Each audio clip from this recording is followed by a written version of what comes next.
ഉം, സൂത്ര, ഇപ്പൊ എനിക്ക് മനസ്സിലായി. ഹേ, എന്തു മനസ്സിലായെന്ന്? ഈ മാനുകൾക്കൊക്കെ പുല്ല് തിന്നാൻ പുല്ലിനെ ഓടിച്ചിട്ട് പിടിക്കണോ? വേണ്ട.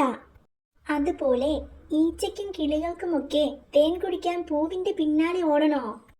നമ്മൾ മാത്രം മാനിന്റെയും മുയലിന്റെയും പിന്നാലെ ഓടി മടുത്തു.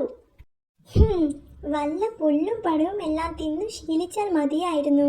ഹേ, താനെന്താ നിന്നു കളഞ്ഞത്?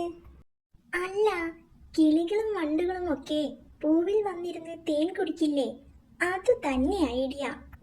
എന്ന് വെച്ചാൽ എന്ന് വെച്ചാൽ, നമ്മള്, അല്ലല്ല, ഞാൻ ഒരു പൂവായി വേഷം കിട്ടുന്നു.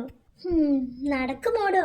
താൻ പണ്ടൊരു കിളിയായി വേഷം കെട്ടിയതിന്റെ നടുവേദന ഇതുവരെ മാറിയിട്ടില്ല. ഇത് അതുപോലെയല്ല, നടക്കുമടോ, നടക്കും.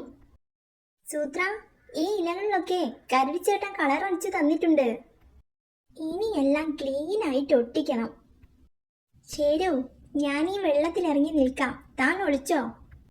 കിളിയെ കിട്ടിയാലേ തനിക്കും തരാം. വല്ലതും തടഞ്ഞോ? രണ്ട് ഈച്ചയെ കിട്ടി. ഹായ്, ആ പൂവ് കണ്ടോ? ഹി, ആരോ വരുന്നുണ്ടോ? അയ്യോ, അവര് വരുന്നത് തേൻ കുടിക്കാനല്ല സൂത്ര. ഈ പൂവാണോ നീ ചൂടണമെന്ന് പറഞ്ഞത്? ഞാൻ ഒറ്റ വലിക്ക് പറിച്ചു തരാമല്ലോ. എന്റെ അമ്മേ.